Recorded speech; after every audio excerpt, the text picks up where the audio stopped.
추천 한번 정중히 부탁드리면서 짧게 정리해 보겠습니다. 작년도 세계 조선업의 경기가 그렇게 좋진 않았습니다. 하지만 올해는 특히나 조선업 경기가 미중 무역 분쟁 등으로 얼어붙으면서 우리나라 3사도 목표 수주량 달성까지는 결국에 실패를 할 것으로 전망이 되고 있는데, 그래도 기술력으로 일본과 중국을 찍어 누르면서 세계 1위의 자존심을 지켜주었습니다. 11월 누적 기준으로 봤을 때 한국이 712만 CGT 정도 되고, 중국이 708만 CGT 정도 되고, 일본은 257만 CGT 밖에 안 됩니다.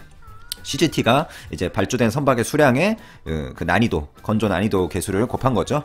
중국이 이 CGT상 꽤나 많다고 생각될 수도 있으시지만, 이 중에 70%가량이 중국 자국 내에서의 물량으로서 완전히 중국의 어떤 그 공산당 자국 백을 등에 제대로 70%가량 업고도 한국을 넘어서지 못했다 라고 보는 것이 정확합니다.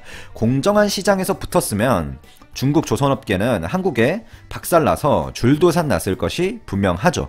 한국이 2015년부터 2017년까지 무려 3년간 중국과 일본의 저가 수주 세례에 조금 밀리나 했지만, 강도 높은 구조조정과 근본적인 기술력 차이를 무기로 삼아서 위기를 이겨내고 2년 연속 18년, 19년 세계 최고의 자리를 고수했습니다. 일본은 이제 조선업 설계 인력도 부족한 상황이고, 중국의 경우는 벌크선 저가 수주만 어떤 저가 수주만 지속하다가 기술력을 쌓을 기회를 완전히 놓쳐버린 상황이죠. 실제로 고가의 LNG선 같은 경우엔 한국 3사가 통계치로 보면 90% 정도지만 사실상의 모든 LNG선을 싹쓸이 수주하고 있는 상황입니다.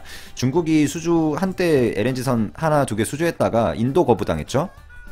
내년 업황을 한번 2020년 업황을 살펴보면 IMO 국제회사기구의 친환경 정책 및 규제의 영향으로 LNG선, 친환경적인 선박들 발주 증가세가 뚜렷하다는 보고서가 쏟아지고 있는 상황이기 때문에 말을 길게 할 필요도 없습니다. 내년도 일본과 중국은 한국에게 수주량과 기술력 측면에서, CGT 측면에서 크게 뒤처질 것으로 판단이 됩니다. 이 정도로 간단하게 마무리하도록 하겠습니다. 감사합니다.